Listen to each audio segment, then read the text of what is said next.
Hey everyone, my name is Ariel. I'm a snowboard expert at Curated.com, and I've helped loads of people find the perfect gear to get them to those next goals and get them stoked about snowboarding. And today I'm going to be telling you about the Decathlon Dreamscape SNB 100, which I got to test at the beautiful Copper Mountain in Colorado. Decathlon claims that this is an ultra lively and easygoing board to learn to snowboard with confidence. Its flat camber, large rocker, and soft flex will put an end to any edge mistakes. Your session will be enjoyable and you will learn a lot. Just so you know, I'm not sponsored by any brands and all of these opinions are completely unbiased. And don't forget, if you need help with your next setup, click that link in the description below and I can get you all kitted and fitted for your next adventure.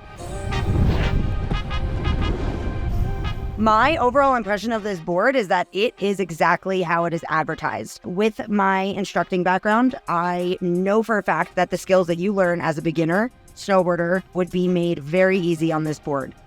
I did take it all over the mountain. I think it thrives on more of those big open groomed trails where you can really hone in on those beginner skills. There's a no-catch feeling with these edges. You can really feel that rocker. It really just wants to give you all of the confidence that you need to connect those turns, and it's definitely easy to control at those slower speeds. I wouldn't necessarily say that I'd want to bring this board on super steep and technical terrain just because it's not going to perform as well. However, if you take it into a little bit of trees because you want to dabble, if you take it into a little bit of uneven terrain or powder even or some bumps, like this board can definitely hang.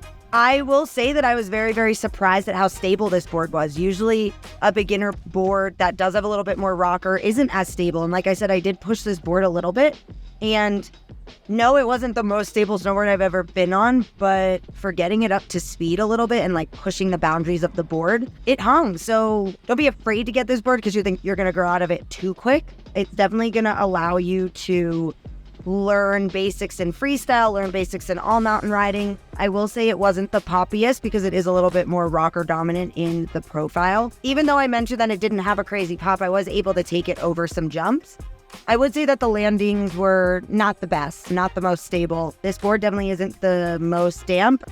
Definitely didn't think it absorbed too much, but once again, that could be because of the profile. And once again, the riders that are going to be on this aren't going to be doing that too much. So for the skills you're going to be getting after for this thing, you're going to do just fine. I highly, highly recommend this board for someone looking for that first board, someone just getting into the sport. Overall, I just felt like the Decathlon Dreamscape 100 was a great budget-friendly board for that intermediate to even beginner rider. I got both hands. Different snowboards work differently for all different types of riders. If you need to get all set up with some new gear, come on over to Curated.com and find me or one of my fellow experts and we'll get you all ready for whatever your next adventure is. And don't forget, if you like this video and want to see more content from Curated, click that subscribe button below.